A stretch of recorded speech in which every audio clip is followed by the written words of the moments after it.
Tsuboi. I'm a computer science master's student at CLU and a professor invited Dr. Zhao staying right here. I'm also a junior software engineer at Costco, which is kind of where this whole Costco wholesale, this is where my research started.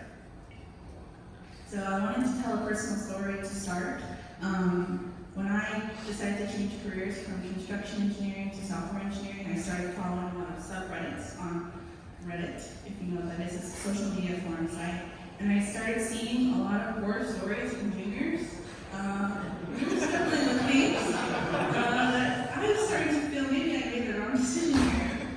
When I took Dr. Zhao's class, I learned about empirical software engineering, and I explained to him my concern, and he said, "Oh, are you interested in researching this? And it benefits you and it benefits the school." So with Dr. Zhao, we investigated what are the causes and effects on juniors who start to feel these things in these headlines, who they feel like it's entirely up to them to succeed or fail when they start running goals.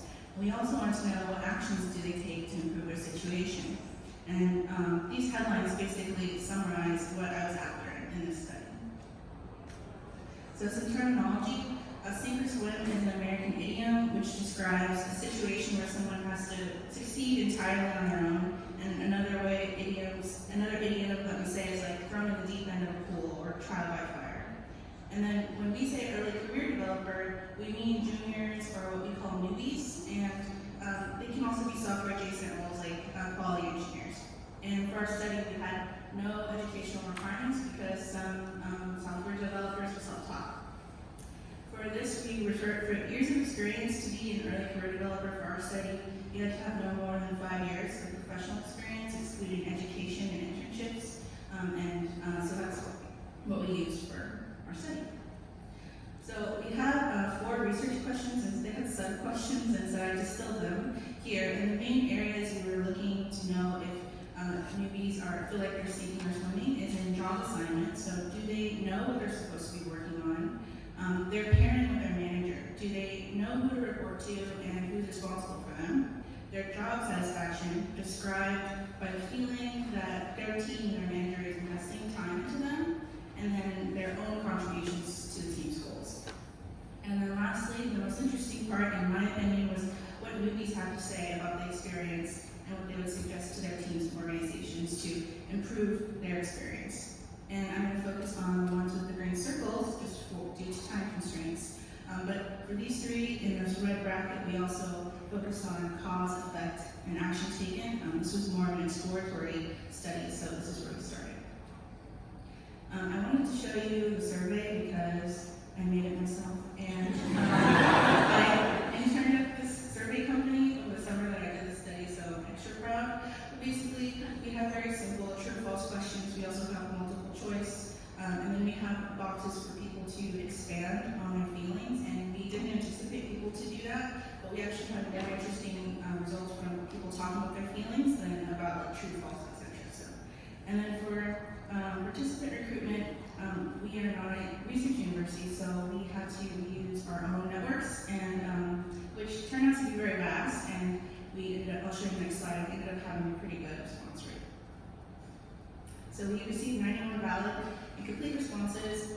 We had a lot of people respond who didn't fit their criteria or kind of accidentally eliminated themselves in their responses by saying they had 5 years, but then later saying they had 20 years. So after all of that was through, the main buckets of age range is 25 to 34-year-old was about 55%, and then 18 to 24 was about 36%. And we had one person under 18, and I don't know, they did have valid answers, so we got them, so we just had like an early overachiever. Participant gender, we asked how do you describe yourself for this one, and we were very pleased with our distribution here, with about 54% identifying as male and 37% identifying as female, and we have 3 participants identified as non-binary and third gender.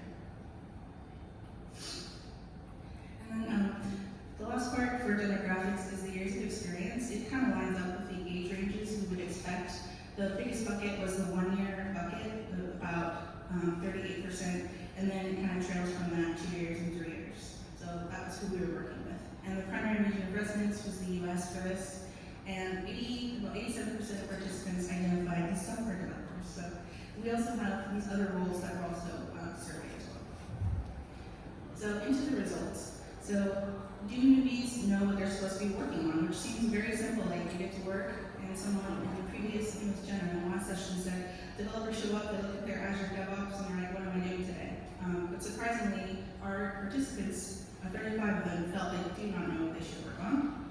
And we asked them, what actions do you take when that happens to you? And impressively, 12 of them say that they ask their manager, and they ask their team, and they look for work themselves, which I think is a good sign for the state of newbies in the industry right now.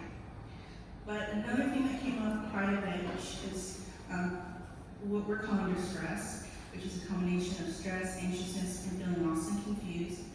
Distress came up a lot for this question. People feel like they're failing just because they didn't get assigned work, or they feel, this person says they may feel lost and confused.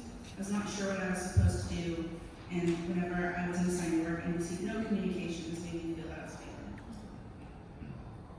And for suggestions, what do you suggest organizations and teams do to improve their early career experience? And some people didn't read the question, or they had a better idea, and a lot of people gave us answers to what should my counterparts do, and that ended up being even more valuable. So in this suggestion, they suggest to other newbies to be proactive, and they shared this piece of advice that they received at their job. Take ownership of your project. Don't wait for people to find your mistake. Don't wait for people to brief you on an internal tool. Find them. And I thought that was great. The next finding, which was talked about in the last one about imposter syndrome, is our newbies start to feel imposter syndrome.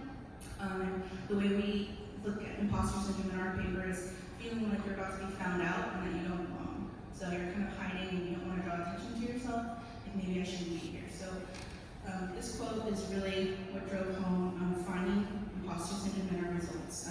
They were asked to basically improve or be let go.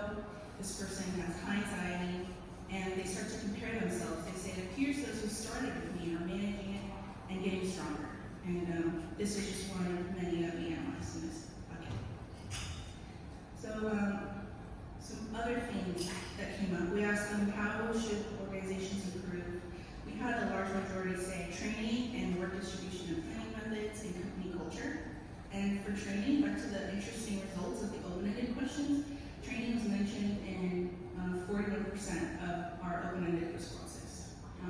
Someone says training tends to be terrible. New developers are expected to figure out everything on their own, which is exactly what I saw on social media. So I wasn't surprised to see this in our results.